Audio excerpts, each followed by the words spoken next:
Buenos días a todos los presentes. Podemos iniciar, doctor. Buenos días, señora presidenta. Buenos días, señor juez superior, fiscal superior, actor civil y abogados de la defensa. Buenos días. Buenos días a las partes procesales presentes. Continuación de audiencia en el expediente 16-2017. Para efectos del registro, el colegiado sigue presidido por la doctora Condori Fernández e integrado por el juez superior Carcausto Caya y Javier Valverde. Señorita doctora especialista, dé cuenta de la presencia de las partes procesales. Gracias, señor director de debate, señora presidenta, señora jueces superiores y todos los presentes. Tengan todos ustedes buenos días. Para dar cuenta a usted que ya previo a la audiencia se certificó la presencia total de las partes procesales, no faltando ningún abogado defensor, ni representante del Ministerio Público, ni Procuraduría Pública. Solamente debo precisar, señor magistrado, que en esta oportunidad está presente el abogado Renzo Paolo Miranda León, en apoyo por esta sesión del abogado César Nakazaki Servigón. Asimismo, el mencionado abogado está debidamente apersonado. También están presentes los señores Abraham Damón, el señor Alejandro Toledo Manrique desde el establecimiento penitenciario Barbadillo, Sergio Rafael Bravo Orellana, Alberto Javier Pascua Font, José Fernando Castillo de Voz. Asimismo, está presente el representante legal de la empresa JJC Contratistas, el señor César Andrés Paz Orellana, y de la asociación procesal John Patrick, el señor Andrés Patricio Barclay. No está presente el representante legal de la empresa ICCGSA, el señor José Javier Forna Morales. Indicó su abogado que se encuentra en una cita médica. Es todo lo que tengo que dar cuenta a usted de parte de las partes procesales. Asimismo, hay escritos que dar cuenta a usted. Gracias. Gracias. En el caso de la persona jurídica, su abogado es el estudio Nakazaki, si no me equivoco. Correcto, señor magistrado. Doctor Miranda, usted va por esta sesión a reemplazar al doctor Nakazaki. Es correcto, doctor. Por las dos personas, por la persona natural y la persona jurídica. Así es. Listo. Gracias. Bueno, ¿no había alguna observación a la instalación? Ninguna observación por nuestro lado, señor juez superior. Solamente advertir que sí hay un escrito que hemos ingresado. Vamos a proveerlos. Correcto, no habiendo observaciones a la instalación formal, señor especialista, de cuenta, escrito por escrito. Gracias, señor magistrado. Para dar cuenta a usted que ingresaba el escrito con número de ingreso 15751 del 2025, presentado el día 24 de octubre del 2025 a las 9:55 minutos. Este escrito es presentado por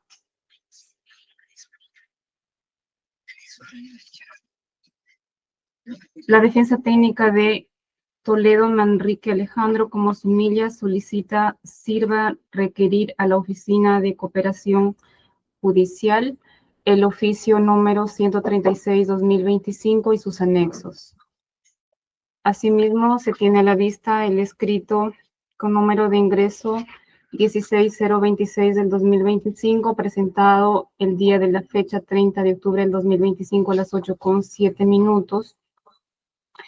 Es presentado por la defensa técnica de Castillo de Voz José Fernando como sumilla, justifica inconcurrencia de abogado defensor de confianza y solicita se permita intervención oral en la siguiente sesión. Asimismo, se tiene a la vista el escrito 16028 del 2025, presentada también el día de la fecha a las 8:44 minutos por el abogado de JJC Contratistas Generales. Como sumilla presenta sentencia del Tribunal Constitucional y solicita se haga extensivo sus efectos. Es todo lo que tengo que dar cuenta a usted. Gracias. El doctor Su, por favor, muy concreto, su petitorio. Muchas gracias, señor magistrado. Muy buenos días con todos los presentes. Señor magistrado, por información pública tomamos conocimiento que la República Federal de Brasil, a través del Ministerio de Justicia de Brasil, remitió un oficio al Perú donde indica que se suspende la cooperación judicial internacional entre ambos países por dos razones.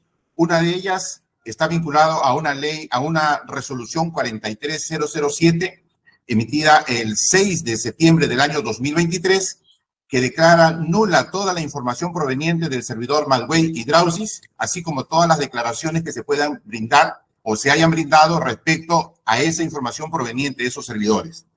Señores magistrados, la defensa solicita que se pida a la oficina del señor Chirre Castillo, que es el fiscal encargado de la Oficina de Cooperación Judicial, que remita esta información toda vez que en este proceso, durante el juicio y en la sentencia que se ha emitido condenatoria contra mi defendido, se ha considerado información proveniente de los servidores Madway y Drausis, así como declaraciones brindadas por testigos brasileños respecto a esa información que evidentemente tendría un problema de nulidad respecto y según refiere esta información. Entonces, para efectos de tomar conocimiento pleno y que al momento de ustedes emitir una sentencia de segunda instancia, consideramos que es importante que se tenga, digamos, en conocimiento formal de todas las partes y de ustedes y del Ministerio Público el contenido de estos documentos enviados por la cooperación judicial. Tiene un impacto directo en los medios probatorios que se han utilizado para condenar a mi defendido. Por esa razón es que solicitamos nosotros que se requiera, debió haberlo hecho de oficio, señor magistrado, porque lo han hecho así con otros juzgados que ven casos Odebrecht. Sin embargo, me causó sorpresa que a este colegiado, perdón, a esta sala superior no se haya hecho llegar. Nosotros hemos presentado un documento dirigido al fiscal superior, al fiscal Chirre, pidiéndole que les remita a ustedes hace 10 días, pero no hemos tenido respuesta. En atención a ello, hacemos el pedido directamente a esta sala. Gracias. Correcto. En relación a ese pedido, señor fiscal, muy puntual, por favor. Solamente para escuchar puntual y resolverlo. En principio no tenemos conocimiento del escrito que ha presentado la defensa ni de los anexos que acompañan. Sería bueno para el Ministerio Público que nos puedan poder correr traslado de esta información. Es una carilla que solicita que nosotros oficiemos la cooperación internacional para que remite, nada más. Tener la fecha cierta de esa información, desde cuándo la conocen, porque se refiere a una información del 2023. Quiere decir que esa información debió ser incorporada desde mucho antes al proceso y que pretende en esa instancia se incorpore como prueba nueva, que eso es lo que en verdad pretende la defensa. Si eso es así, entonces nos podemos oponer, pero tenemos que tener en cuenta también desde cuándo se conoce esa información y si es que esa información debió o no ser incorporada o se pretendió incorporar o no antes, o si se desconocía, ¿por qué se desconocía? Es decir, lo que pretende la defensa es incorporar prueba nueva en esa instancia. Y eso es lo que nosotros... Correcto, ya vamos a resolver, no se preocupe. Okay. En relación al escrito de JJCA, que pide que se extiendan los efectos de una sentencia de tribunal constitucional. La defensa... Muy buenos días, señores magistrados. En efecto, el día de hoy hemos presentado una petición a vuestro despacho. Y señor magistrado, nuestra petición, además de ponerla en conocimiento de la sentencia emitida por el Tribunal Constitucional, la número 1505-2025, derivada del expediente 02261-2024 habeas corpus TC, esta sentencia tiene relación directa respecto de mis patrocinados y por eso estamos solicitando que se extienda los efectos de la misma y por ende se disponga la exclusión de JJC contratistas como tercero civilmente responsable respecto, y ahí voy a ser muy específica, en orden a lo que ha establecido el Tribunal Constitucional para el señor Fernando Camet por el delito de lavado de activos. Nuestra pretensión es, en efecto, en atención a que el Tribunal Constitucional, en la sentencia que es de público conocimiento, de hecho nosotros hemos tomado conocimiento de la misma a través del portal institucional del Tribunal Constitucional, declara fundada en parte la demanda presentada por el señor Fernando Camet Digma y declara la nulidad de los actuados respecto de la imputación por lavado de activos y se declaran nulos los mismos actos procesales, resoluciones judiciales subsiguientes y dependientes, la disposición, subsanación y autocuestionado respecto al extremo del delito de lavado de activos en la modalidad de actos de conversión en supuesto agravio del Estado y, por tanto, ordena el Tribunal Constitucional la exclusión del señor Fernando Martín Gonzalo Camet Picone del proceso seguido en su contra, solo en el extremo en que se le imputa ser presunto autor del delito de lavado de activos en la modalidad de actos de conversión en supuesto agravio del Estado.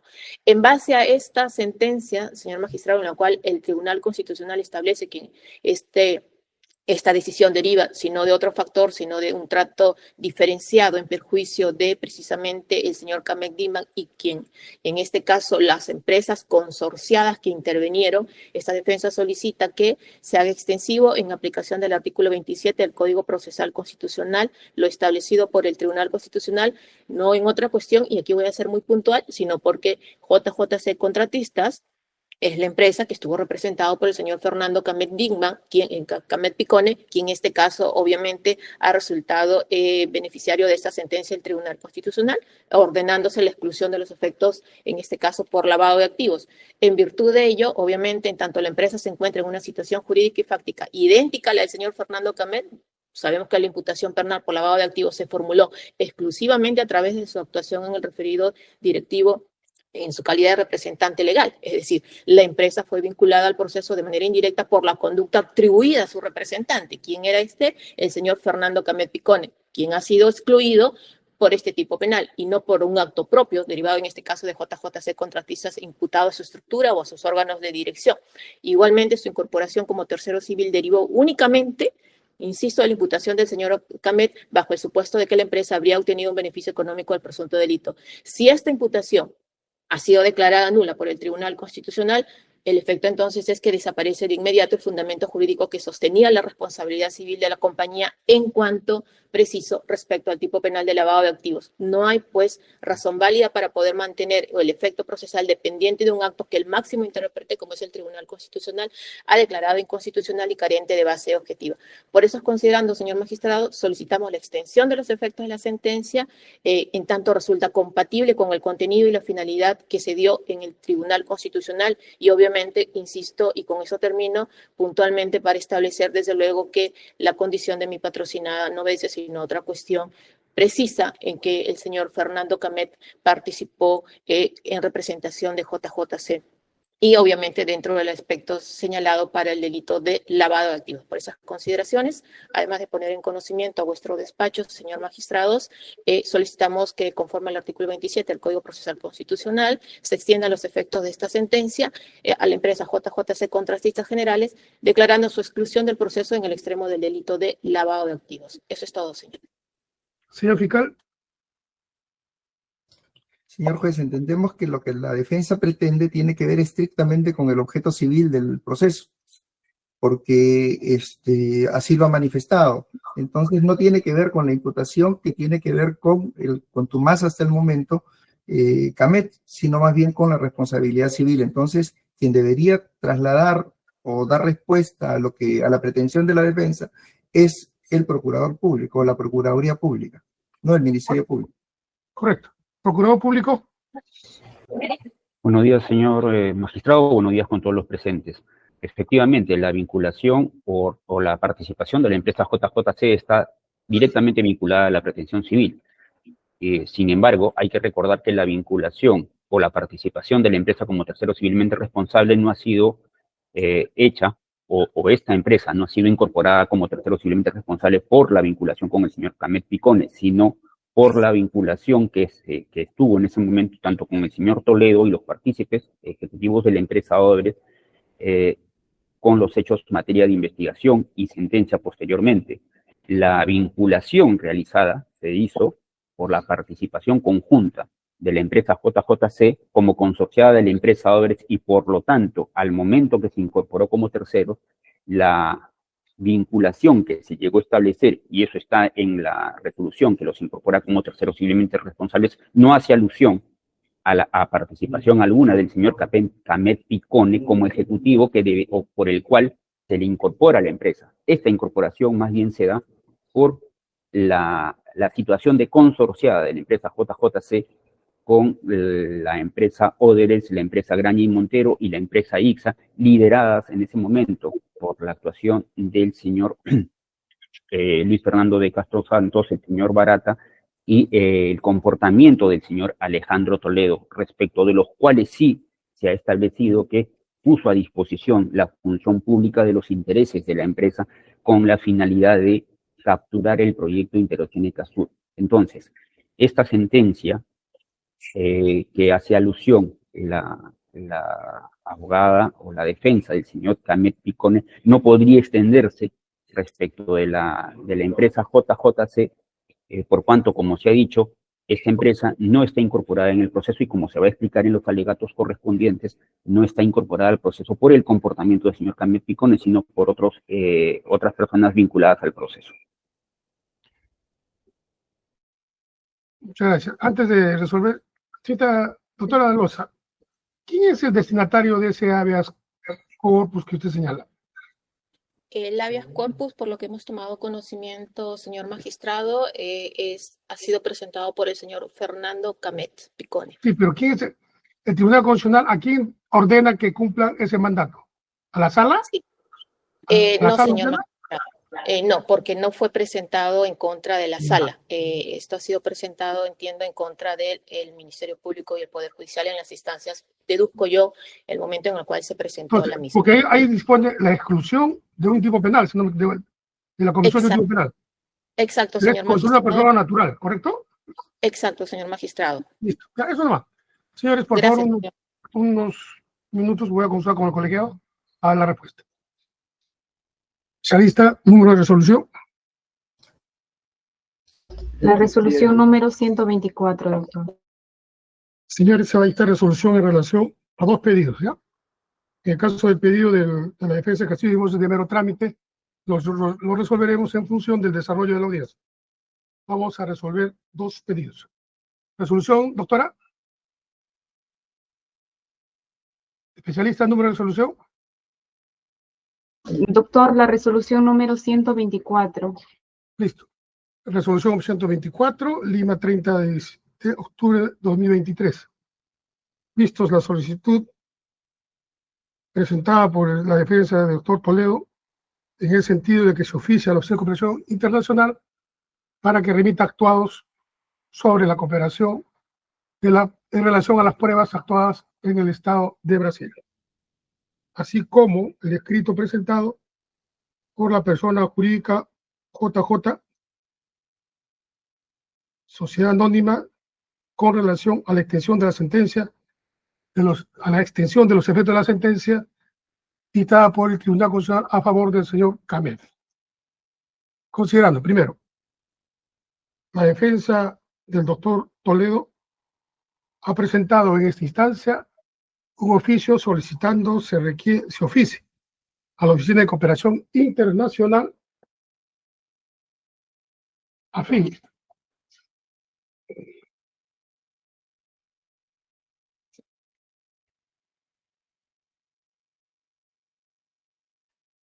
o con la finalidad de que remita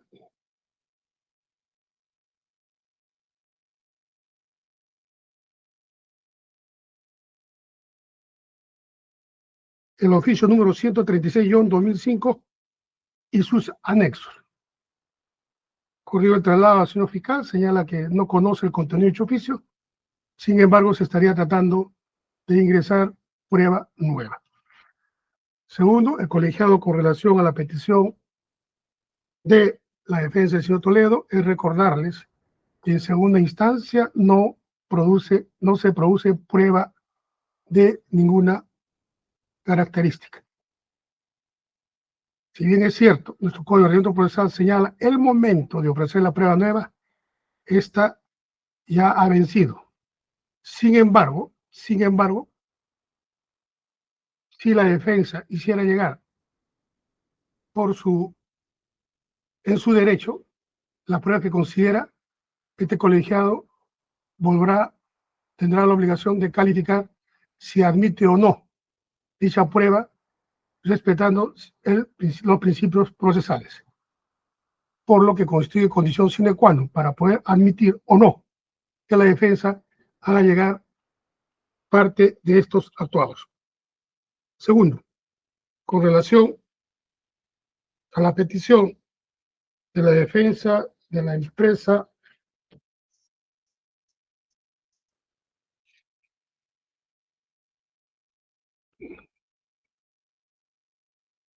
JJC Contratistas Generales, con relación a que se haga a que se extiendan los efectos de la sentencia dictada por el Tribunal Constitucional con relación al señor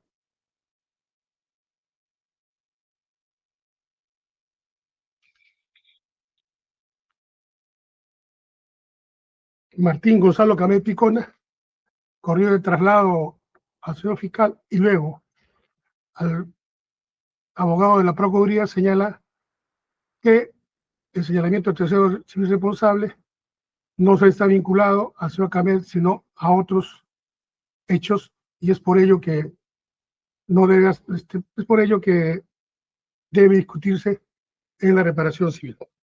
Cuarto, teniendo en consideración lo señalado por la petición y lo señalado por la defensa, debe señalarse que se ha acompañado la sentencia 0261-2024 dictada a favor del señor Martín Gonzalo Camet Picone.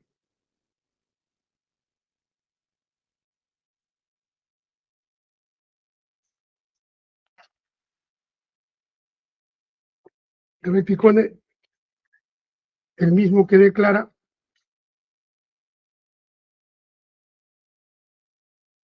fundada en parte la demanda, declara nulos varios actuados procesales, así como excluye a don Fernando Martín González Camet del proceso seguido en su contra solo el extremo que se imputa como el delito de lavado de activos en la modalidad de actos de conversión en supuesto agravio.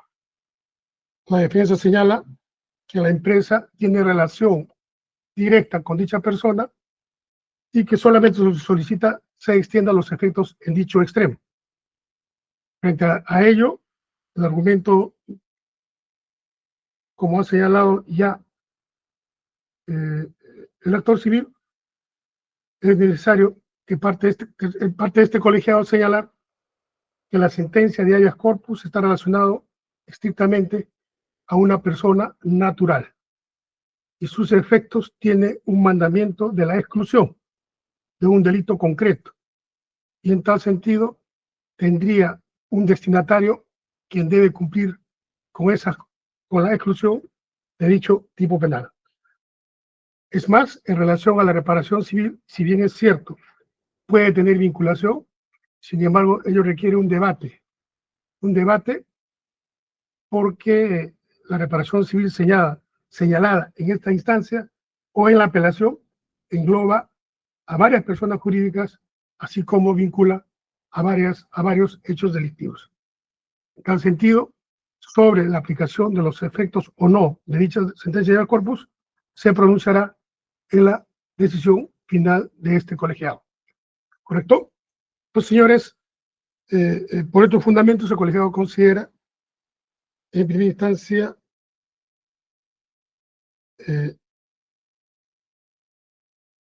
por el momento inadmisible la solicitud de la defensa del doctor Toledo, así como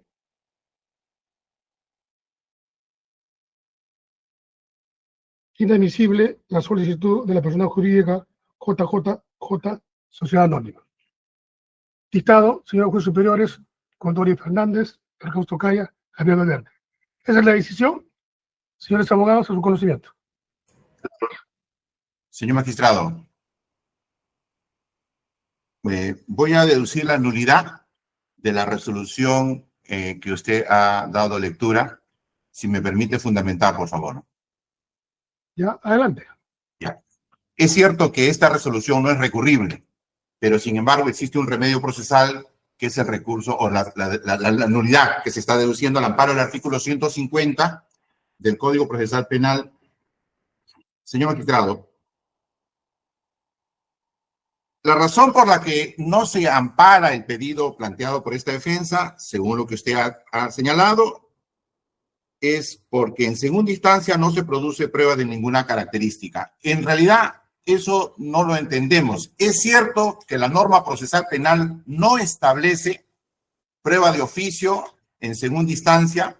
Sin embargo, la casación 506-2020 ICA, en el tercer fundamento, ha desarrollado este vacío que tiene la norma procesal y ha establecido que se tiene que aplicar supletoriamente el artículo 194 del Código Procesal Civil, que permite actuar prueba en primera y segunda instancia al juzgador.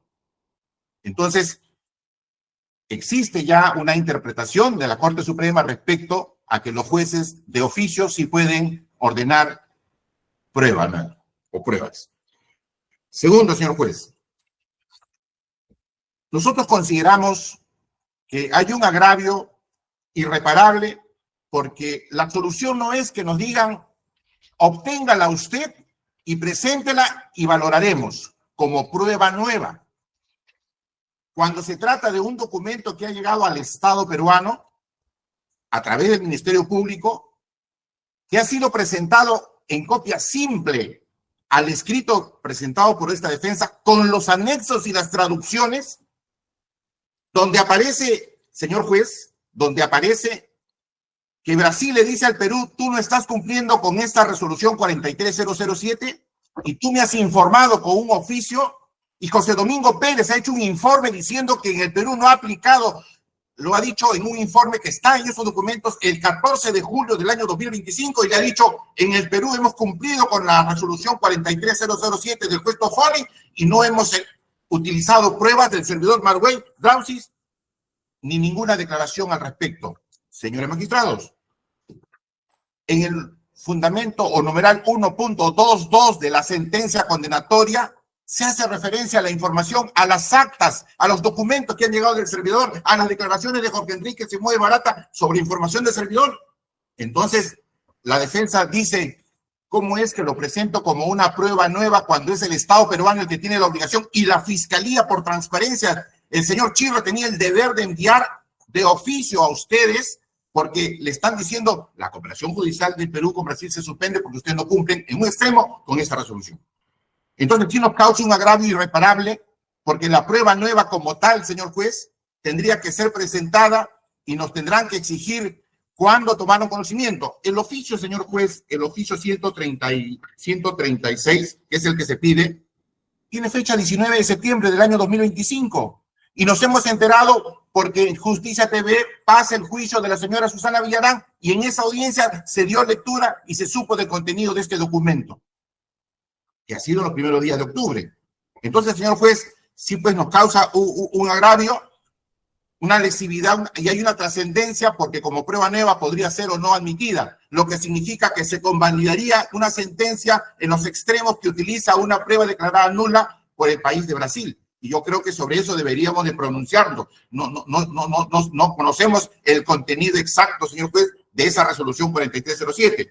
Ahora, sí, pues hay una afectación, señor juez, al derecho de mi patrocinado, artículo 139, numeral 5 de la Constitución, que dice a una resolución motivada. Y una resolución no se puede motivar en base a una prueba que podría ser nula, como parece que contiene esta resolución 4307 respecto a la información del servidor Marwey y Drausis. Entonces, por esta razón, señor juez, estamos nosotros considerando que existe un agravio al derecho de defensa, porque mi patrocinado tiene derecho a ejercer los medios que permitan el esclarecimiento de los hechos.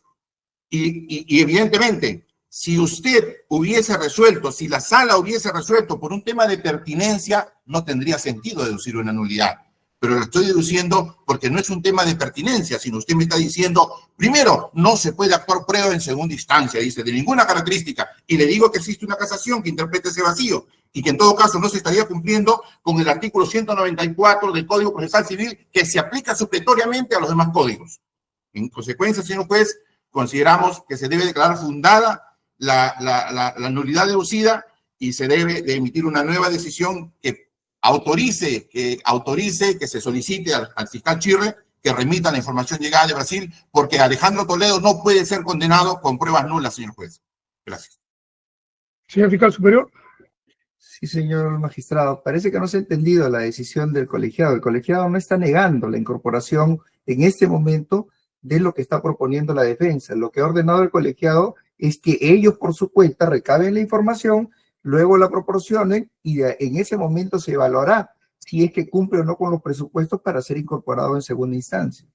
Entonces, en ese escenario nosotros no advertimos ninguna afectación a ningún derecho, por el contrario, la sala está protegiendo el derecho de la defensa y de su patrocinado, evidentemente, sujeto a que se recabe aquella información. Y en ese momento, una vez recabado, se debatirá y se pondrá a consideración de las partes. Pero así como pretende la defensa, que la sala ordene que se recabe esa información y que se incorpore inmediatamente, pues no puede ser incorporado de ese modo, sino más bien a través del procedimiento que ha indicado el colegiado y respetando siempre las reglas del debido proceso en esta instancia. Pedimos, señor, que se confirme la decisión, no hay nulidad que quepa contra ella. ¿Correcto? Un minuto, por favor, vamos a consultar al colegiado. Especialista. Sí, doctor. Resolución. Resolución número 25, doctor.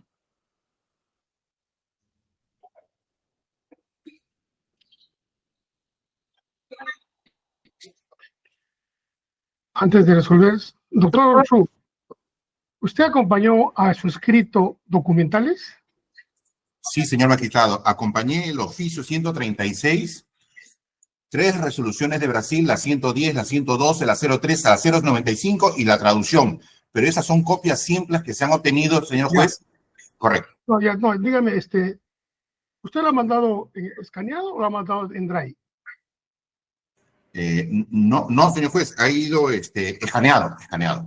Y ahí, entonces, hay un problema, me acaban de señalar de que ha habido un tema ahí de descarga. Resolución número 125, doctor. Resolución 125, Lima, 30 de octubre de 2025. Oídos la nulidad planteada por la defensa del doctor Alejandro Toledo, en el sentido de que plantea nulidad contra la resolución que resolvió declarar inadmisible el que se oficie a la Oficina de Cooperación Internacional. Considerando primero, la defensa argumenta que se estaría violando su derecho a la defensa, en tanto que no se permite incorporar pruebas en segunda instancia. Además, el colegiado no tiene en consideración lo señalado en una casación que señala que subsidiariamente se debe aplicar el Código Procesal Civil para actuar por el oficio en segunda instancia. Según considera el segundo, si bien es cierto la defensa ha planteado nulidad de la resolución emitida, sin embargo los argumentos constituyen argumentos de agravio de reposición, en tanto está planteado contra una decisión dictada en audiencia. En ese sentido, utilizando el principio de canjeabilidad del título del recurso, lo vamos a resolver como si fuera una reposición del autodictado. Tercero, en tal sentido, en vista de que el doctor Roberto Su ha acompañado no solamente el oficio, sino algunos actuados, y que por problemas estrictamente técnicos en esta sala no se ha podido recabar a plenitud toda la prueba adjuntada. En esa medida, para efectos de calificar si se admite o no lo solicitado, es que debe requerirse por esta vez a la defensa a efectos de que vuelva a acompañar la documental que señala. Cuarto, en tal sentido, debe declararse fundada la reposición, en tal sentido, sin efecto la resolución repuesta, y volviendo a proveer lo solicitado, se requiere al doctor Su que por esta vez vuelva a adjuntar la documentación necesaria para calificarla y luego, en función de ello, poder o no solicitar las piezas a cooperación internacional y en su oportunidad poder calificarlas si el colegiado va a actuar o no por el oficio en función a la documental que acompaña la defensa. Esa es la decisión, doctor Su. Conforme, señor magistrado. Señor fiscal. Conforme, señor. Listo. Entonces, señores, ya se ha resuelto lo señalado, y con relación a la defensa que subimos, como se ha señalado, es un problema de mero trámite que se desarrollará en el desarrollo del proceso. Sí, doctora Juliana. Señor magistrado, con su venia, si me permite, por favor. Sí. Sí, esta defensa, luego de haber escuchado la resolución que vuestro despacho, a vuestra sala ha establecido, va a presentar reposición en virtud del artículo 415 del Código Procesal Penal. Adelante, doctora. Muy amable, señor magistrado. Voy a ser muy puntual. Nosotros somos muy respetuosos de la decisión del órgano jurisdiccional. Entendemos lo que ustedes están decidiendo es que lo van a decidir de fondo al momento oportuno, vale decir al final de esta instancia. Sin embargo, esta defensa se ve en la obligación de tener que presentarles a usted un fundamento esencial que obviamente tiene relación directa con lo que hemos alegado, y es que la imputación, si, como bien lo ha reconocido el señor procurador, pero hay un matiz allí. Por colusión desleal, y como lo ha reconocido el señor procurador, la imputación expresamente es entre la relación del señor Toledo y la empresa JJC Contratistas Generales.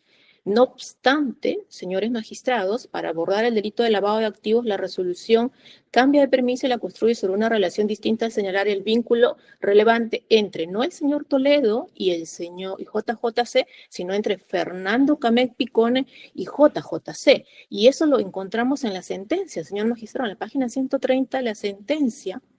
Al momento de desarrollar la imputación por lavado de activos en el fundamento número 1.2.3.13, la resolución venida en grado establece, como ya es sabido, si me permite dar lectura a este párrafo, en estos actos de conversión, cesión anómala de utilidades, intervinieron directamente los imputados Fernando Camet Gonzalo Camet Picone, Fernando Castillo Dibós, Gonzalo Ferrato Rey y Hernando Alejandro Graña Cuna en representación de las empresas JJC Contratistas Generales y luego las otras empresas. Vale decir, el marco de imputación para el delito de lavado de activos en modalidad de conversión no está construida en base a la relación Toledo-JJC, sino como se lo acabo de leer, y le establece en este caso la propia sentencia venida en grado, en el fundamento que le acabo de dar lectura, entre el señor Fernando Camet como representante de JJC. Más aún, señor, cuando el hecho imputado en materia de lavado ha sido delimitado por el propio Ministerio Público como un acto de conversión consistente en la cesión anómala de utilidades en la que intervinieron directamente, una vez más, el señor Fernando Camet y los demás actuando en representación de las empresas a las cuales le hice mención anteriormente. Y así pues, incluso el propio TC, el Tribunal Constitucional, en la sentencia que les mencioné anteriormente en el fundamento 11, cuando hace referencia al delito de lavado de activos en los que habrían incurrido, nuevamente incide en esta relación que es la plasmada por el Ministerio Público, por la sentencia que le acabo de mencionar incluso, que derivan obviamente de las resoluciones anteriores, donde dicen las que habrían incurrido las empresas específicamente nacionales o sus representantes por el reparto, en este caso, de diferenciado de dividendos dentro del proyecto Corredor Vial Interoceánico en la que tendrían participación. Este último reparto deriva del hecho de que en el año, conforme a la imputación, señores magistrados, del año 2011, la empresa Odebrecht le informó a sus socios nacionales, las empresas peruanas, que debían devolver en forma proporcional el monto de que aquella había incurrido al señor Toledo respectivamente. Por tanto, obviamente resulta incongruente que en sentencia se sostenga una relación fáctica distinta de la expresamente reconocida en la imputación. Solamente esta cuestión, señores magistrados, en tanto, como ustedes advierten, gravita precisamente en lo que nosotros hemos peticionado. Muchísimas gracias. Actor civil. Sí, señores jueces. A ver, acá tiene que quedar clara una cosa. La imputación que tiene la empresa o el motivo de su incorporación, su participación en el proceso, ha sido, repetimos, no por el señor Camet Picone, ha sido por su vinculación con el señor Alejandro Toledo en todos y cada uno de los delitos que ha sido pasible de acusación y posterior sentencia. El señor Alejandro Toledo ha sido, digamos, el vehículo por el cual la empresa JJC ha sido incorporada al proceso como tercero civilmente responsable en función de su comportamiento colusorio con el señor Barata, no solamente por el delito de colusión, sino también incluyendo otros comportamientos ilícitos que establece, por ejemplo, el delito de lavado de activos, específicamente, como lo señala la defensa, por la distribución de utilidades. En ese sentido, señor juez, acá no está en discusión respecto de la vinculación que tiene la empresa JJC en el proceso, porque ese tema, como lo señalaremos más adelante, no ha sido materia de pronunciamiento ni siquiera en la sentencia y tampoco puede ser objeto de debate aquí. La vinculación para efecto de incorporación como tercero es un tema que se zanjó el año 2018 cuando la empresa fue incorporada como tercero civilmente responsable. No se puede traer a estas instancias, el que haya participado el señor Camet Picone en un determinado comportamiento y por los efectos que pueda causar una sentencia que implica y beneficia o se limita solamente a esa persona natural, querer extender ese beneficio de un proceso cuyos efectos son personalísimos a una persona jurídica cuya responsabilidad incluso es una responsabilidad objetiva, es decir, no recibe un criterio imputativo por un comportamiento doloso o culposo en el hecho materia que está obligado a pagar una responsabilidad civil. En ese sentido, señores jueces, consideramos que la resolución que se está cuestionando en este momento ha sido debidamente emitida y los argumentos presentados por la defensa no deben ser tomados de recibo. Muchas gracias. Muchas gracias. A ver, señor Toledo, recuerde que es un debate estrictamente técnico. Usted está escuchando, son cuestiones técnicas. Yo, si tiene usted algo que aportar, porque no es cuestión de hechos, son cuestiones técnicas que están planteándose en las defensas. Tiene usted algo que decir, porque le veo levantar la mano permanentemente. Señor juez, perdónenme si no tengo el privilegio de ser abogado, pero soy la persona que está siendo procesada. Solo para enfatizar cuán crucial es la petición que acaba de hacer mi abogado, el doctor Su.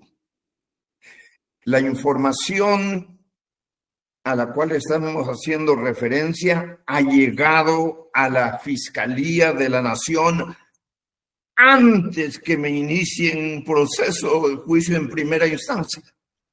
Y ha sido escondida la información. Es de crucial importancia y le pido, por favor, no tengo el privilegio de ser abogado, pero he visto los documentos. Ya, doctor. Ya, señor Toledo.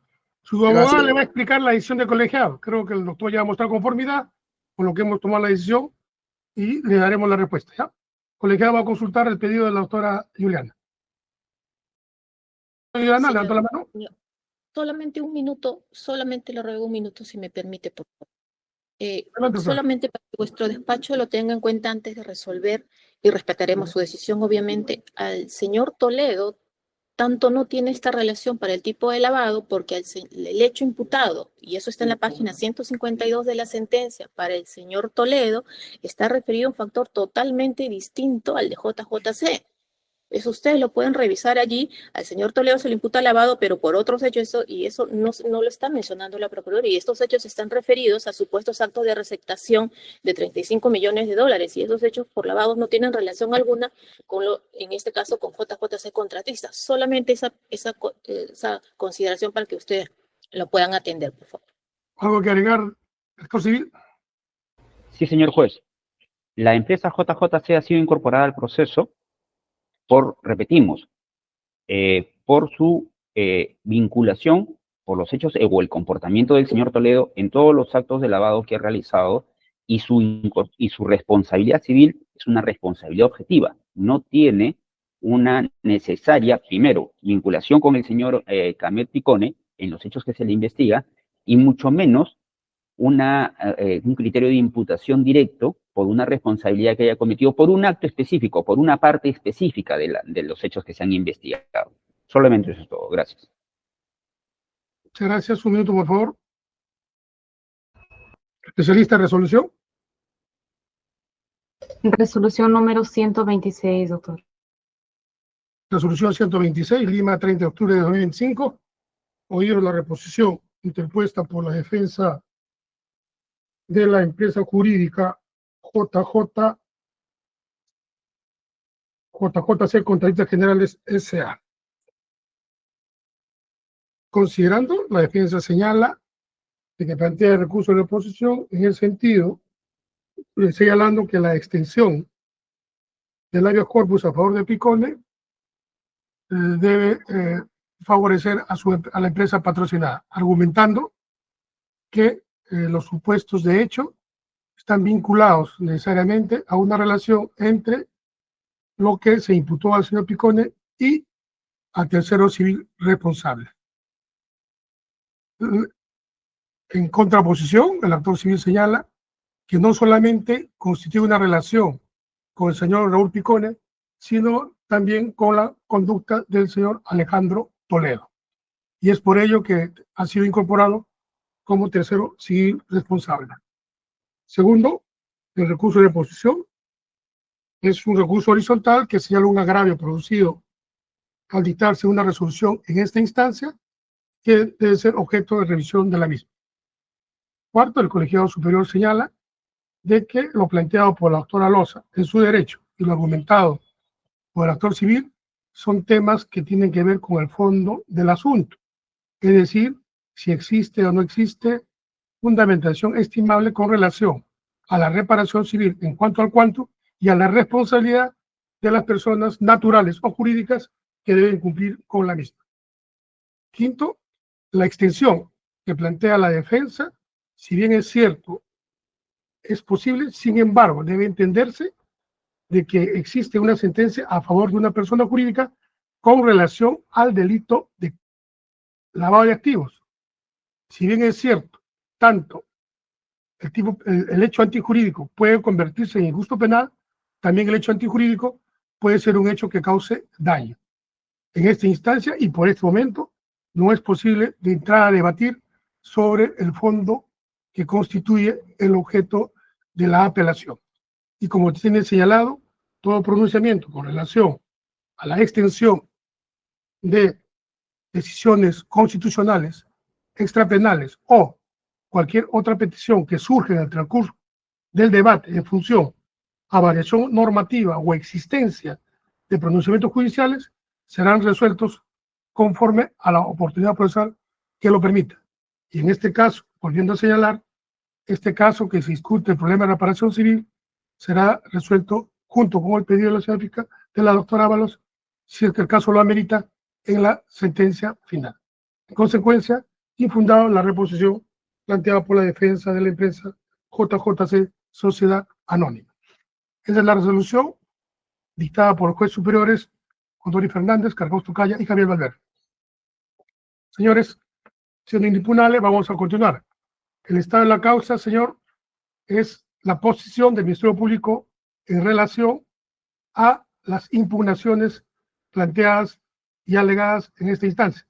En el entendido que la apelación del señor Iván y del señor Abraham ya ha sido respondida por su defensa. Ahora corresponde al Ministerio Público en relación a las impugnaciones de las personas, de los apelantes, de las impugnaciones de los condenados. Señor juez superior, si me permite, un previo a los alegatos que va a hacer el Ministerio Público, está pendiente todavía de resolver el tema del señor José Fernando Castillo Divós, que es una excepción de cosa juzgada que ha planteado. Entonces, creemos nosotros que para poder hacer estos alegatos y no comprender en los mismos al señor Castillo Divós, sería conveniente que la sala pueda emitir pronunciamiento o que se inicie el debate de ese tema para poder resolver y tener saneado el proceso en ese extremo. Salvo que la sala disponga de otra cuestión. Señor fiscal, en anterior oportunidad hemos señalado que vamos a votar todos los alegatos. Concluir la misma, va a hacer uso la defensa para plantear, ya que el debate va a ser mucho más puntual en relación a la excepción. En este caso queremos escuchar la posición del Ministerio Público, ¿no? Perfecto. De tal manera que nos ordenemos, porque a veces nos desordenamos y no tenemos una secuencia lógica de cómo captar la información que requerimos para poder resolver. Muy bien, Escuchamos, señor. Iniciamos entonces. Señores jueces superiores, los hechos en materia de apelación están referidos al proceso integral para la entrega en concesión de las obras de infraestructura y mantenimiento de los tramos viales del proyecto Corredor Vial Interoceánico Sur Perú, Brasil, tramos 2 y 3. Esto dentro del marco de la Ley de Promoción de la Inversión Privada, que se entiende tenía como propósito promover el crecimiento de la inversión privada en la actividad empresarial del Estado y no beneficiar al empresariado privado. En este caso, se tiene hasta el momento a 4 de los involucrados con sentencia condenatorias en procesos especiales por colaboración eficaz. Y nos referimos a Gonzalo Ferraro Rey, a Jorge Enrique Simoes Barata, a José Alejandro Graña Miro Quesada y también a José Fernando Castillo Divós, cuya situación está pendiente de resolver. Así que Este proceso de apelación tiene como protagonistas a Alejandro Toledo Manrique, como autor del delito de colusión y autor del delito de lavado de activos, a Sergio Rafael Bravo Orellana y Alberto Pasco Fonquevedo, como autores del delito de colusión, y Abraham Dangón, cómplice en delito de colusión. En cuanto a este último, ya nos referimos en sesiones pasadas, así que nuestro enfoque estará en los tres primeros. Nosotros vamos a pedir al tribunal que ratifique los términos de la sentencia condenatoria. Esto cuando refiere que el entonces presidente de la República, Alejandro Toledo Manrique, realizó actos en cumplimiento de un concierto ilegal o acuerdo colusorio idóneo para defraudar patrimonialmente al Estado, al que habría arribado con Jorge Enrique Simoes Barata, con el propósito de que su representada Odebrecht logre hacerse de aquellas concesiones. Compromiso que implicaba mantener los plazos del concurso para que se dificulte o impida la intervención de otras empresas y se adjudique en condiciones adecuadas para provecho de las concesionarias vinculadas a esta empresa Odebrecht. Esto a cambio de 35 millones de dólares americanos, de los cuales al menos 31 millones habrían sido entregados. Es así, señores jueces, que todo el trámite, donde intervinieron en sus competencias funcionales los también sentenciados Sergio Rafael Bravo Orellana y Alberto Javier Pasco Fonquevedo, como parte del Comité de Proyectos e Infraestructura y Servicios Públicos de Proinversión, desde la fase de preinversión hasta la suscripción de los contratos y las adendas 1 y 3, estuvo marcada por diversas barreras que era necesario superar para la materialización de aquel concierto ilegal y de las que nosotros vamos a ir dando cuenta en el decurso de la apelación y que revelará, obviamente, que siendo los beneficiarias dos concesionarias de los tramos 2 y 3, integradas por otras personas jurídicas que eran representadas por Gonzalo Ferraro Rey, Jorge Enrique Simoes Barata, José Alejandro Graña Miro Quesada y José Fernando Castillo Divos, necesariamente tuvo que producirse a través de un acto de concertación ilegal. Señores jueces, como da cuenta la sentencia, no es posible entender que las acciones realizadas por todos los involucrados, entre ellos el primer ciudadano del país como presidente de la República y dos altos funcionarios de Proinversión, con festinación de los pasos esenciales de todo proceso de concesión, que además de advertir que las empresas conformantes del consorcio no podían contratar con el Estado y cuyos términos de contratación eran notoriamente desfavorables para los intereses públicos, que incluyó la incorporación de un proyecto a un proceso de promoción de inversión privada, su exclusión del SNIP, cambios en las bases y en modificaciones en los términos de contrato, no pueden asegurar que fueron simples irregularidades administrativas constitutivas de elementos externos a la actuación de cada uno. Pues recordarán que Alejandro Toledo Manrique no solo niega un pacto colusorio y la imposibilidad del mismo, porque según dice, no era funcionario competente, sino que asegura no haber intervenido en ningún acto a favor de las concesionarias. Mientras que Sergio Rafael Bravo Orellana y Alberto Javier Pasco Fonquevedo, además de alegar que actuaron conforme a las funciones establecidas para el cargo que venían desempeñando y que existiría ausencia absoluta del requisito esencial de concertación, de una concertación entre ellos y los particulares, tienen como principal argumento la dependencia de sus decisiones del Consejo Directivo de Proinversión. Señores jueces, si algo es evidente, es que cada actuar estuvo dirigido a beneficiar a la concesionaria, alterando el procedimiento debido, y que esto revela que la entidad del riesgo producido y el daño efectivo que se exige como parte de la reparación civil no se ajustó a derecho, y que ineludiblemente tuvo que existir la concertación postulada por el Ministerio Público y que recoge la sentencia para lograr el contrato de concesión y sus adendas, con lo que se ocasionó un evidente perjuicio al Estado. Eso por el lado del tema de colusión.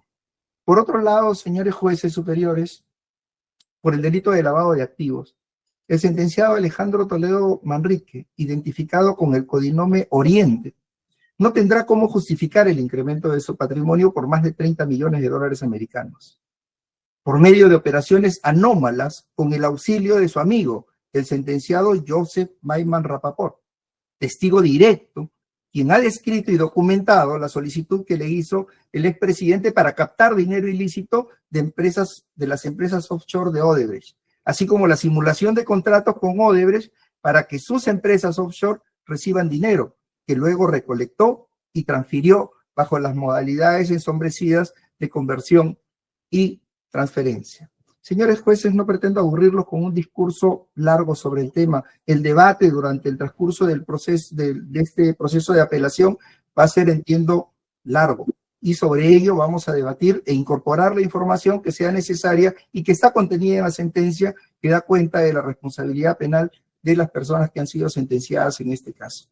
En ese sentido, el Ministerio Público postula, en respuesta a las apelaciones, que éstas sean declaradas infundadas y que se confirme la sentencia condenatoria en los extremos que han sido impugnados. Solo eso, señor magistrado. Muchas gracias, señor fiscal. Actor civil. Muchas gracias, señor magistrado. La Procuraduría Pública, en esta oportunidad, solicita que los recursos de apelación presentados por las defensas del señor Alejandro Toledo Manrique, Sergio Bravo Orellana y Javier Pascopón Quevedo, así como las apelaciones presentadas por la sucesión del señor Patrick Barclay Méndez y el tercero civilmente responsable, JJC, contratistas generales, sean infundados y en consecuencia vuestra sala confirme la resolución venida en grado, que está contenida en la resolución número 97 del 31 de octubre del 2024, que no solamente estableció responsabilidad penal en los sentenciados, sino también impuso la reparación civil en los términos solicitados por esta Procuraduría Pública.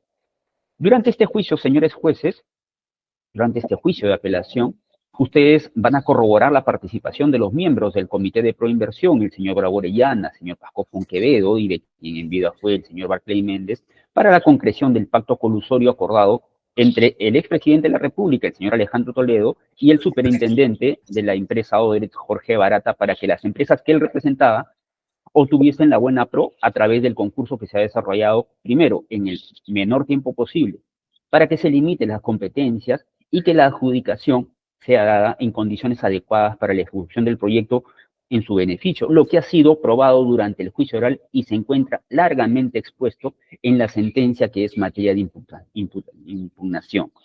Señores jueces, la actuación irregular de los sentenciados permitió la captura del emblemático proyecto Corredor Vial Interoceánico Perú-Brasil tramos 2 y 3, que se conoce comúnmente como la IRSA Sur tramo 2 y 3, y el favorecimiento de la empresa Odebrecht con sus consorciadas, la empresa Graña y Montero, Ingenieros Civiles y Contratistas, ICSA, y JJC Contratistas Generales.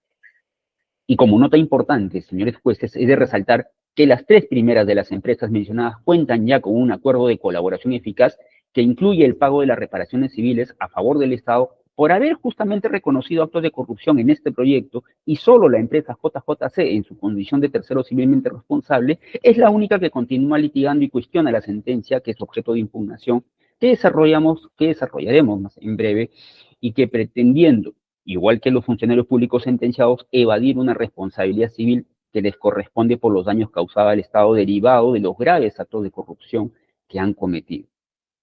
Todos los hechos mencionados, todos los mencionados, señores jueces, pretenden nulificar la sentencia objeto de impugnación, alegando defecto de valoración probatoria y vicios de motivación. No obstante, ustedes podrán apreciar que la sentencia impugnada amparó la pretensión civil postulada por esta Procuraduría en cada una de sus 12 pretensiones que sustentan tanto el daño patrimonial y el daño extrapatrimonial causado al Estado por los hechos que han sido materia de acreditación durante todo el plenario que se ha desarrollado en primera instancia.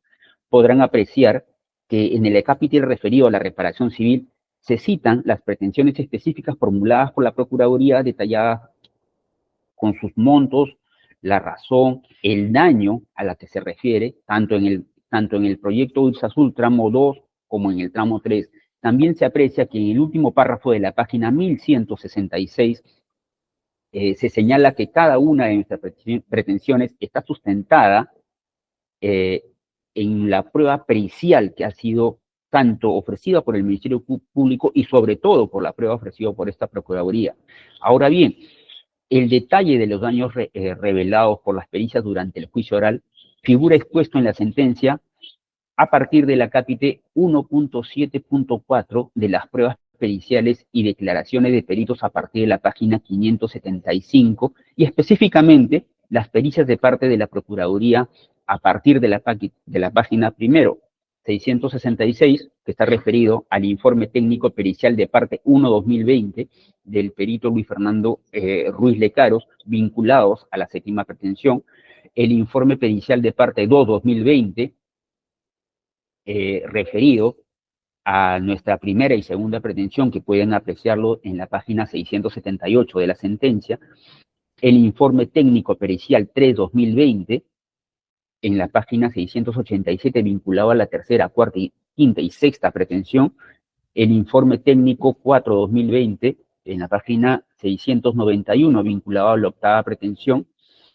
el informe pericial de parte 7-2020 del 13 de mayo del 2020, que lo pueden apreciar en la página 695 vinculada a lo referido a la transitabilidad durante la ejecución del proyecto, el informe pericial de parte 8-2020 del 14 de julio del 2020, que es una pericia contable financiera y que está vinculado a la 12ª pretensión, el informe técnico pericial 09-2020 en la página 701 vinculado a la octava pretensión respecto a la fórmula polinómica, el informe número 2-2018 de febrero del año 2018 vinculado a la 10ª pretensión. Es decir, cada una de nuestras pretensiones, señores magistrados, ha sido no solamente actuado y acreditado en juicio, sino también valorado por el colegiado al momento de emitir la sentencia y que ha sido descrito para establecer el hecho antijurídico que ha propuesto o que ha señalado e identificado la Procuraduría Pública y que sustenta justamente las bases de nuestra pretensión.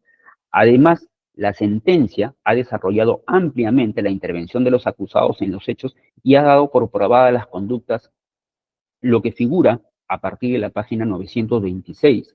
En consecuencia, señores jueces, esto se puede apreciar una suficiente motivación en la sentencia apelada, no solamente para establecer el daño civil identificado, sino también lo correspondiente al quantum indemnizatorio, sino para identificar a los responsables civiles, ahora sentenciados el señor Alejandro Toledo Manrique, en ese momento expresidente de la República, Sergio Bravo Orellana, como presidente del Comité de Proinversión, que llevó a cabo el proceso de selección, y el señor Alberto Pasco Fonquevedo, integrante de dicho comité. Se aprecia además, señores jueces, un razonamiento lógico y suficientemente explicado que permite conocer los criterios fácticos y jurídicos que fundamentan la decisión de condena y que permitieron la imposición de la reparación civil que se ha emitido en la sentencia, se ha impuesto en la sentencia. Advertimos de las defensas en sus alegatos correspondientes, por ejemplo, en la defensa del señor Toledo, con relación a la intervención del señor Maiman en la recepción de dinero de Odebrecht a través de las cuentas de sus 3 empresas, precisa que lo hizo porque tenía negocios, acuerdos con Odebrecht directamente. Sin embargo, debemos precisar que conforme se advierte de la declaración del señor Barata, Maiman no tuvo ningún negocio con Odebrecht, tampoco ejerció ningún cargo público, por lo tanto queda desvirtuado ese argumento y ustedes podrán apreciar en el desarrollo de este juicio de apelación esa verificación que ha sido actuado en el juicio. También señala que el señor Peñaranda Castañeda dijo que el señor Ortiz, el señor René Cornejo, el señor Rodríguez León, Cuarteranaya, Bravo Orellana, Ochoa y él ingresaron al Palacio de Gobierno para participar en reuniones, pero en el registro de visitas no aparece el nombre del señor Bravo Orellana. Sin embargo, si bien se ha cuestionado de que no existe registro de los ingresos de Peñaranda Castañeda a Palacio de Gobierno durante agosto, septiembre y octubre del 2024, no significa que no haya ingresado a Palacio, mucho menos que las reuniones no se hayan dado. Lo que sí es posible es que su ingreso, como ha sido establecido durante el juicio, no se haya registrado al momento de que ingresaron. Asimismo, se tiene la declaración del señor Ortiz que corrobora que el señor Peñaranda acudió a Palacio de Gobierno para participar en las reuniones convocadas en relación al estudio de factibilidad. Hemos escuchado, señores jueces, los alegatos de la defensa del señor Bravo Orellana y el señor Pascoscón, indicando que no tenían capacidad de decisión respecto de los estudios de factibilidad. Aquí, señores jueces, se podrá apreciar en el desarrollo de este juicio de apelación que el estudio de factibilidad tuvo serias irregularidades, como es el caso de que no contaba con la declaración de viabilidad del proyecto que sustente que era socialmente rentable y que precisamente fue la razón por la que se exoneró del proyecto del SNIP mediante el Decreto Supremo 22/2005 del 9 de febrero del 2005. Sin embargo, la convocatoria del proyecto se dio el 19 de enero, situación que evidencia la premura que se tenía para lanzar esta convocatoria.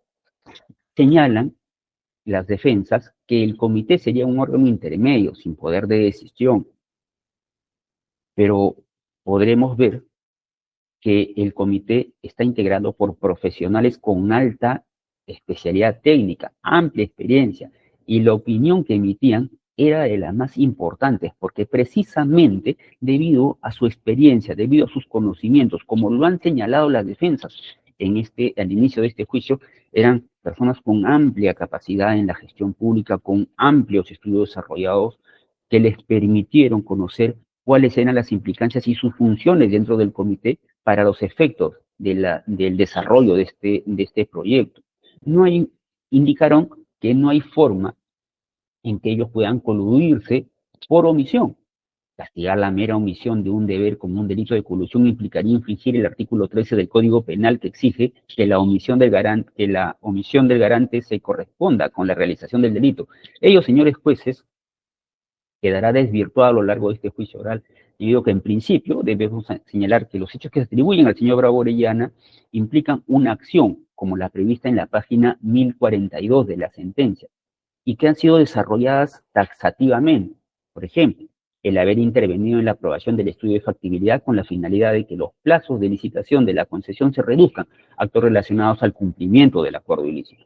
Segundo, al haber intervenido en relación con el plan de promoción de la intervención privada del proyecto Corredor Vial Ixazur, actos relacionados justamente con el cumplimiento del acuerdo colusorio. Haber intervenido en la firma del contrato el 4 de agosto del 2005, lo que develaría la realización de actos relacionados al cumplimiento del acuerdo ilícito. Haber emitido diversas circulares. Haber participado en la sesión 86 del 3 de diciembre de 2004, donde se acordó entregar en concesión al sector privado el proyecto Ixazur. Haber participado en la suscripción del contrato de concesión de los tramos 2 y 3 de la Ixazur. Por ende, la responsabilidad penal determinada del señor Bravo Orellana no es por una conducta omisiva. Lo mismo sucede con el señor Pasco Quevedo, sino por una conducta comisiva, en contraposición de lo que señalan estas defensas. Señalan también que el acta de sesión del número 86, mediante la cual se otorgó la concesión al proyecto de la intervención de Ixazur, no tendrían relación o no reconocerían su participación en dicha sesión. Sin embargo, podemos advertir que conforme ha reconocido la propia defensa técnica durante sus alegatos de apertura, el señor Bravo Orellana estuvo presente en la sesión 86. Por lo tanto, el señor Bravo Orellana sí participó en dicha sesión como correspondía y debe considerarse esta como una prueba indiciaria. Respecto a la circular número 5 sobre la incorporación de las empresas peruanas, ello, señores jueces, debe ser apreciado como un acto de decisión al más alto nivel referido a las facultades que tenía este comité. La iniciativa de incorporación a las empresas peruanas nació de Copeco y finalmente por una decisión del comité fueron incorporadas y comunicadas a los posibles mediante la circular número 5. En cuanto al plazo, las pericias han determinado que no hay sustento para incrementar el plazo de 20 a 25 años, situación que evidencia que se benefició a las concesionarias. ¿Y cuál es el sustento de ello? Se podrá advertir en este juicio oral que se tiene la declaración del señor Graña Miro Quesada, directivo de Graña y Montero, quien en juicio refirió que varios miembros de COSEPO fueron a Palacio de Gobierno para solicitar la incorporación de las empresas peruanas porque el plazo para ejecutarse correspondía a los factores sobre interés y participación en el proceso y evaluar si ello resultaría en una rentabilidad. Y lo mismo respecto al factor de competencia, que es el monto del pago. Señores jueces, se pretende o se ha pretendido establecer que la sentencia no tendría una actividad probatoria suficiente como para, o una debida motivación como para establecer una reparación civil. Sin embargo, de los medios probatorios que se han actuado y que se podrán verificar en este juicio de apelación, Obviamente existió una responsabilidad penal debido justamente a la capacidad que tenían los miembros de este comité de proinversión para tomar decisiones sustanciales. Por ejemplo, el plazo para la de duración de la concesión, que inicialmente estaba para 20 años, luego fue ampliado, y eso no fue elevado en consulta con el Consejo Directivo, sino fue tomada directamente por los miembros del comité. Se contradicen respecto de que indican que el señor Monroy Gálvez, el asesor legal que se contrató cuando hubo el cuestionamiento de parte de Contraloría General de la República respecto a la imposibilidad de la contratación, fue firmado el mismo día. Sin embargo, en el juicio, señores jueces, ustedes podrán advertir que el mismo Monroy Gálvez ha negado tal afirmación, es decir, no ha presentado su informe el mismo día, sino que lo hizo con posterioridad. Por lo tanto, hemos advertido que sí, la sentencia cuenta con una debida motivación sustentada en la actividad probatoria que se ha desarrollado en el juicio, que clarifica el hecho antijurídico, lo que corresponde justamente es al motivo en el que el daño que se ha identificado sea factible también para identificar el quantum indemnizatorio que han otorgado, que se ha otorgado en la sentencia venida en grado. Respecto de la apelación o la impugnación presentada por el tercero civilmente responsable, esta tiene varias variantes, ¿no? Establece una supuesta falta de motivación por un aparente cuestionamiento a la participación de JJC durante el proceso. Al respecto, es pertinente señalar, señores jueces, que JJC, Contratistas Generales, ha sido incorporada al proceso como tercero civilmente responsable a fin de que responda de manera solidaria por los daños causados por los sentenciados vinculados a los delitos que han sido materia de pronunciamiento en esta sentencia venida en grado y que se encuentran relacionados con la captura del proyecto de la IRSA Sur tramo 2 y 3. Retrocediendo en el tiempo, hay que apreciar que la resolución 16 del 14 de diciembre del 2018, donde se incorpora JJC, se fundamentó en la vinculación de hecho existente entre el señor Alejandro Toledo Manrique y las empresas partícipes en esta concesión, es decir, la empresa Odebrecht y sus consorciadas. Es decir, que la empresa JJC participó en el comportamiento colusorio entre Alejandro Toledo Manrique y la empresa Odebrecht, que justamente lideró esta concesión, y la necesidad de que dichas empresas, y ello genera que la necesidad de que estas empresas respondan, como algunas ya lo están haciendo en sus acuerdos de colaboración, por el daño causado en este proyecto en específico. Ahora bien, la responsabilidad civil de JJC, que es la única empresa que viene litigando, se sustenta en el comportamiento, es decir, en el hecho generador del daño, y el resultado de la conducta de Alejandro Toledo, en tanto que ella resultó en lo que se conoce como una responsabilidad objetiva. Es decir, no se requiere la verificación de ningún criterio de imputación para la determinación del pago de la reparación civil, bastando que se verifique la generación del daño y su extensión para que el tercero civilmente responda por este daño causado. Así las cosas, la sentencia requerida ha desarrollado in extenso los hechos en los cuales se ha sustentado el juzgado colegiado para la imposición de una responsabilidad penal, así como la pena al señor Toledo Enrique y el tercero civilmente responsable. La dilucidación respecto de los aspectos para que el primero cumpla con el pago de la reparación civil han quedado claramente delimitados, no solamente en las pericias que han sido actuadas y que han sido descritos anteriormente a lo largo del plenario, sino que en las declaraciones de los expertos que han clarificado cómo es que se ha causado el perjuicio económico al Estado. En ese sentido, señores jueces, la defensa de JJC pretende que se introduzca en la etapa de este proceso algo que se cerró al momento que se tramitó su incorporación como tercero civilmente responsable, es decir, la determinación del tipo de responsabilidad que tendría en ese proceso, pretendiendo introducir cómo es que se debe determinar el quantum indemnizatorio que debería pagar como si tuviera responsabilidad directa, o estableciendo cómo es que su conducta o alguno de sus representantes debe ser determinante para establecer qué tipo de responsabilidad tienen. Esta discusión, señores jueces, ha sido claramente rechazada por los jueces de primera instancia al momento de emitir la sentencia, en tanto que, como se ha indicado, habiéndose evidenciado que el daño civil que ha sufrido el Estado peruano por el comportamiento de Toledo, conjuntamente con los demás sentenciados, corresponde imponer el pago de la reparación civil solidaria postulado por la Procuraduría como agraviado por los efectos económicos del delito. pago que se deberá extender solidariamente, no solamente a las personas naturales sentenciadas, sino también al tercero civilmente responsables que aún queden en el proceso, esto es, la empresa JJC. Y en consecuencia, encontrando coherencia entre el aspecto de la responsabilidad penal en la que ha incurrido el señor Toledo, así como el daño causado por este, la sentencia recaída en auto se encuentra debidamente motivada, no habiéndose incurrido en ningún error improcedente que le invalide, debiéndose en consecuencia confirmarse en todos sus extremos.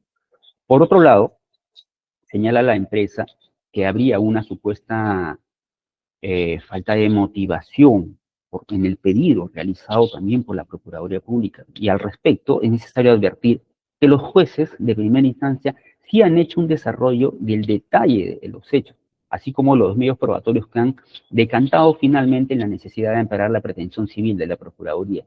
Como ha sido señalado líneas arriba, a lo largo de la sentencia requerida en este caso se ha detallado los fundamentos, así como los medios de prueba que han sido actuados a lo largo del juicio oral, que han acreditado con meridiana claridad no solo el comportamiento desplegado por el señor Toledo con todos sus cocausantes que han desarrollado en auto, sino que también se ha descrito en detalle las pericias aportadas por el actor civil que han acreditado el perjuicio económico. Es decir, se ha realizado una debida actuación probatoria y, por lo tanto, el colegiado de primera instancia ha tenido a la vista, ha valorado de manera suficiente y coherente los elementos probatorios que acreditan no solamente el quantum indemnizatorio, sino también la identificación de este daño que ha motivado, que ha verificado el quantum indemnizatorio.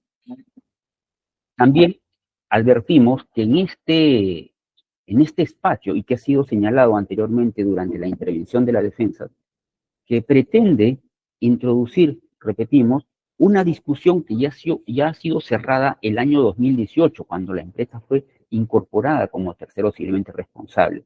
Reiteramos, ya la resolución emitida en el incidente de incorporación de tercero civilmente responsable no hace alusión a la participación del señor Ahmed Picone como la persona vinculada a la empresa JC para que ésta sea incorporada como tercero civilmente responsable.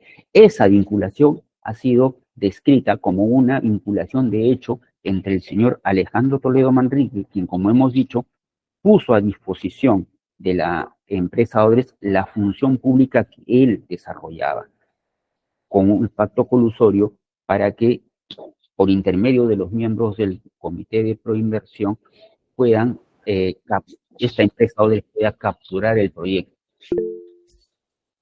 Sin prejuicio de lo señalado, es de precisar que estas empresas, tanto la empresa CMO como la empresa IXA, GIM, han cerrado acuerdos de colaboración eficaz con el Ministerio Público y la Procuraduría Pública, reconociendo justamente responsabilidad respecto a este proyecto y se encuentran en pleno desarrollo de la ejecución de estos acuerdos de colaboración, cumpliendo con el pago de la reparación civil.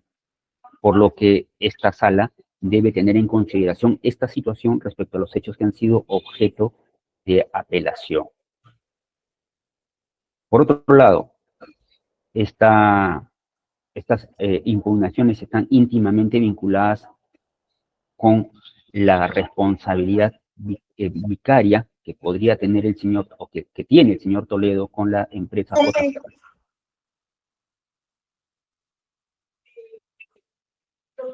Una intervención. ¿Puedo continuar? Por otro lado, advertimos de la impugnación de la empresa JC que habría un error al establecer la cuantificación de la indemnización de los daños y perjuicios sin tomar en consideración lo previsto en la ley 3737. En este extremo del apelante hace alusión a la obligación del juzgado de tomar en consideración la ley 3737 y su reglamento para la cuantificación de la responsabilidad civil. Sin embargo, se aprecia de la sentencia apelada, señores jueces, que la primera instancia hace referencia a las alegaciones de JJC, indicando que conforme ya se tiene en un antecedente previo, queda a salvo el derecho de este referido tercero civilmente responsable de hacer valer su posición en la vía que corresponda. Al respecto, es pertinente indicar a esta sala, al momento de establecer el monto de la reparación civil, ha hecho mención expresa de quienes estarían en la obligación de pago, así como la etapa en la que esta obligación debe ser materializada, debiendo precisar que respecto a este extremo, el tercero civilmente responsable, que conforme ha sido indicado en la sentencia, en dicha etapa, es decir, en la ejecución, esta parte tiene expedito su derecho de acudir a la vía correspondiente para determinar el quantum que le correspondería pagar de la reparación civil conforme a los términos y procedimientos contenidos en la Ley 3737 y su reglamento. En este sentido, la sentencia requerida en auto se encuentra arreglada a derecho, en tanto que el quantum indemnizatorio que se ha determinado al interior de este proceso corresponde al daño causado por las personas naturales partícipes en la generación de los hechos dañosos conforme a los supuestos establecidos en el Código Penal, específicamente en el artículo 95, y las normas civiles aplicables en el presente caso referido a la responsabilidad civil extracontractual ex delito por el comportamiento de los sentenciados, quedando a salvo el derecho del tercero civilmente responsable de hacer valer su derecho en la vía y la etapa que corresponde.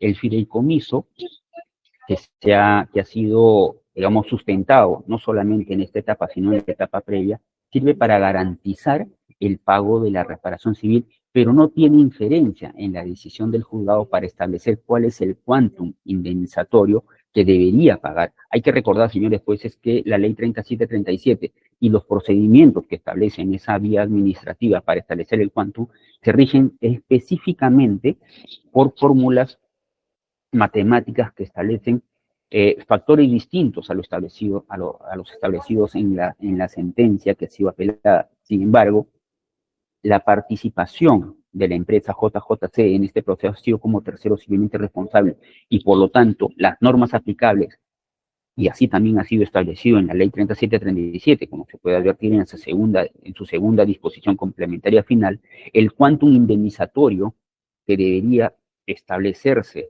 finalmente es por las instancias que corresponden, en este caso el órgano jurisdiccional. También señala en su impugnación un error al haberse cuantificado la indemnización por daños morales en atención a parámetros sancionatorios que no corresponden al derecho civil vigente, sino a una figura como el common law. Señores jueces, aquí hay que precisar que la Procuraduría Pública en ningún extremo ha señalado algún concepto desarrollado como daños punitivos, de alusión la defensa del tercero civilmente responsable.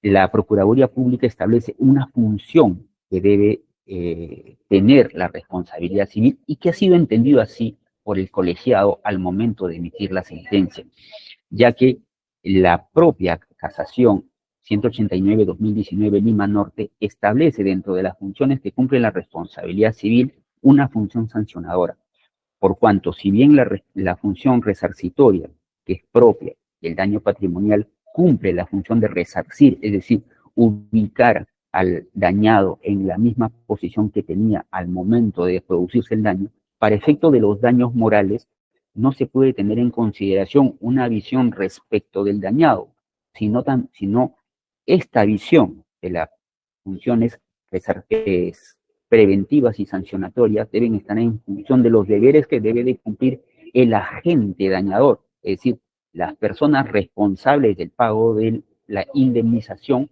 por los daños, no solamente materiales, sino también inmateriales, como en este caso, la reparación civil por daño moral en sentido amplio, que en este caso ha sido identificado por la Procuraduría Pública como un daño a la imagen institucional del Estado y que la sentencia avenida en grado ha recogido y ha amparado.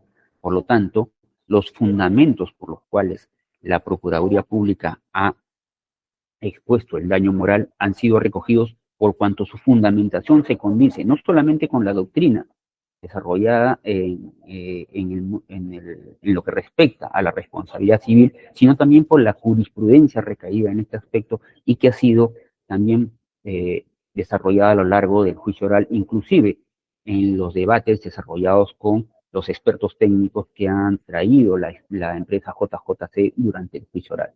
Por esto, en este extremo de la impugnación del tercero civilmente responsable, solicitamos que la sentencia avenida en grado sea confirmada. Y finalmente, señores jueces, absolviendo la impugnación desarrollada por la sucesión del señor Barclay Méndez, básicamente esta sucesión desarrolla su fundamentación en dos agravios que están referidos a la falta de motivación, ya sea por insuficiencia o porque la defensa considere incompleta. Ante esto, es necesario advertir que el juez de primera instancia o el colegiado de primera instancia, en el extremo referido a los fundamentos fácticos que ameritan la responsabilidad penal de los sentenciados, ha desarrollado en detalle cada uno de los extremos en los que participaron en su momento los miembros del Comité de Proinversión para estos proyectos de infraestructura durante el desarrollo del proceso de licitación, que es materia justamente de esta sentencia, donde se resalta la participación de quien en vida fue el señor Barclay Méndez.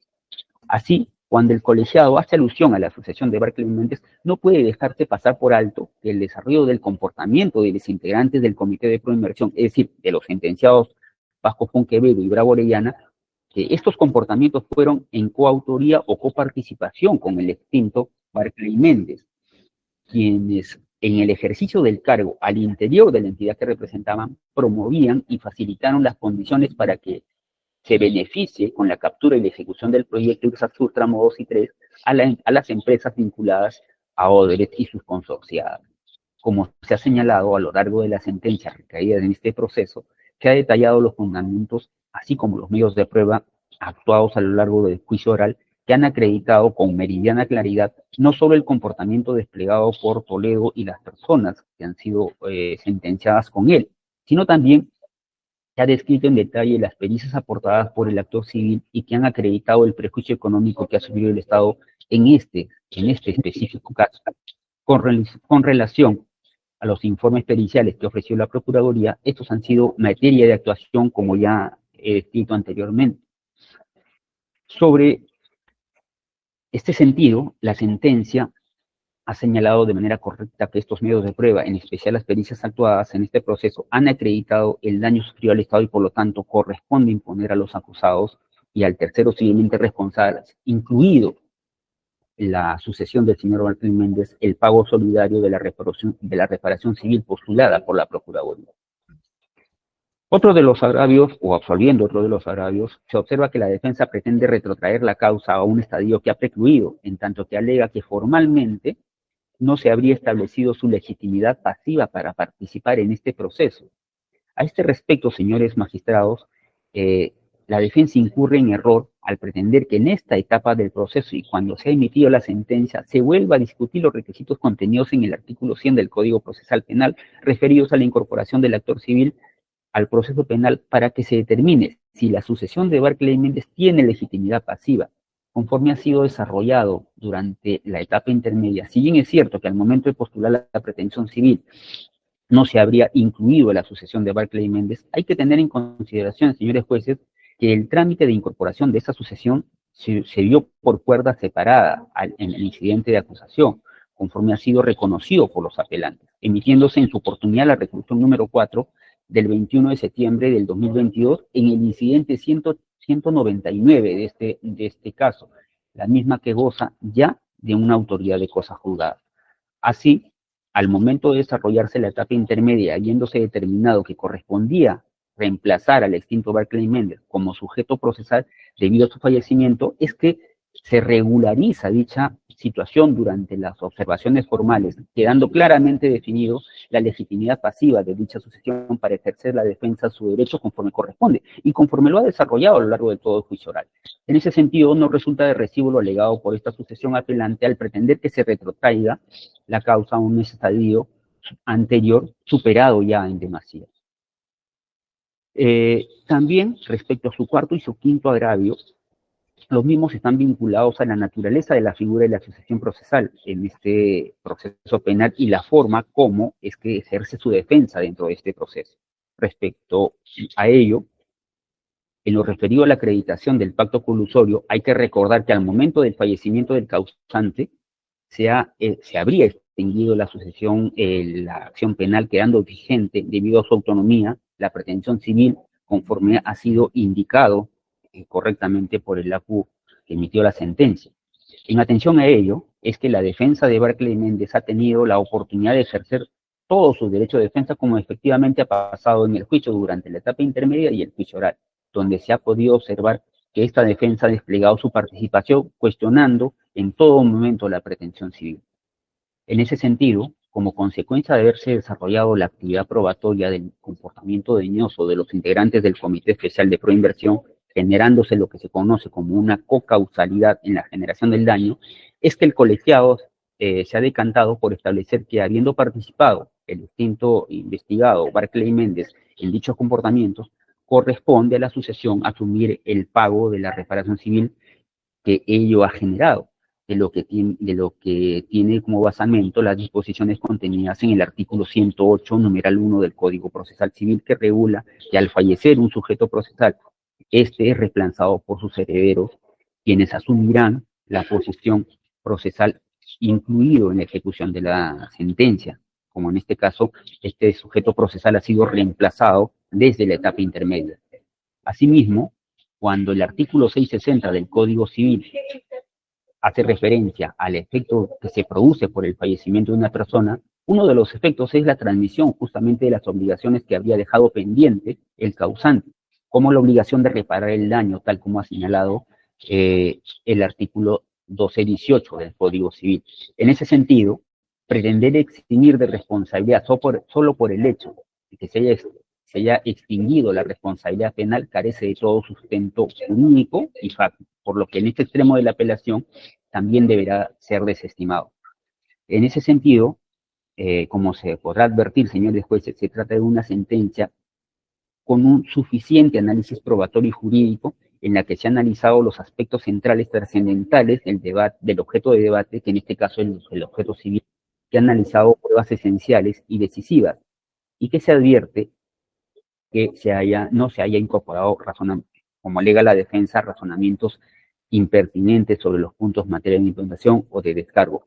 Por todo esto, rechazamos enfáticamente todos los argumentos presentados por las defensas apelantes y solicitamos respetuosamente que éstas sean declaradas infundadas y como consecuencia de ello, que se confirme la sentencia apelada. Muchas gracias, señor juez. Muchas gracias, señor abogado. Creo que ya hemos agotado la intervención de todos los apelantes y los funcionarios públicos y el actor civil. Creo que no está pendiente nada con relación al alegato de apertura en esta instancia. ¿Correcto? Entonces, no estando pendiente, vamos a suspender la audiencia en este estadio para continuar el 5 de noviembre a las 9 de la mañana.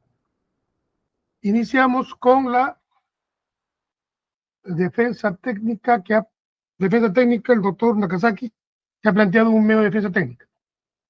Luego de ello, si el tiempo nos da, continuamos ya con la actuación probatoria en segunda instancia de las pruebas ofrecidas por la doctora Loza. Concluido la misma, si el tiempo continúa, entramos a los interrogatorios de los ciudadanos apelantes que desean declarar en esta instancia o se van a abstener.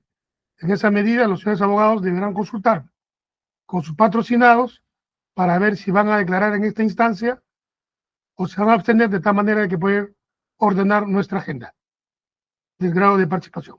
¿Correcto, señores? Esa es la secuencia. Vuelvo a señalar, la siguiente sesión, argumentación de la defensa técnica planteada por el doctor Nakazaki, luego de ello, actuación probatoria de nuevas pruebas de la doctora Loza, y luego de ello se preguntará qué recurrentes van a declarar en esta instancia. ¿Correcto, señores? Entonces nos vemos el día 5 de noviembre a las 9 de la mañana. 5 de noviembre, 9 de la mañana. Buenos días. Buenos días. Buen día. Buenos días con todos.